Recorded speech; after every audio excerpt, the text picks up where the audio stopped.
hammasi o'xshayotgan bo'lsa, hammasi zo'r ketayotgan bo'lsa, etmay hech kimga, oshkora qilmay odamlarga. Esinglardami aytdim, baxtsiz bo'lmoqchi bo'lsangiz, baxtliligingizni hammaga oshkora qiling, ayniqsa internetda.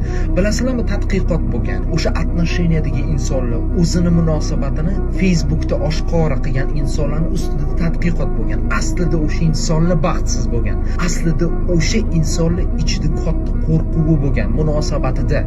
Shuning uchun maqsadlaringizni erishmaslikni nomer 1 yo'li ham bu oshkora qilib tashlash. Nima qilishingizni, maqsadlaringizni shart emas odamlar bilishi.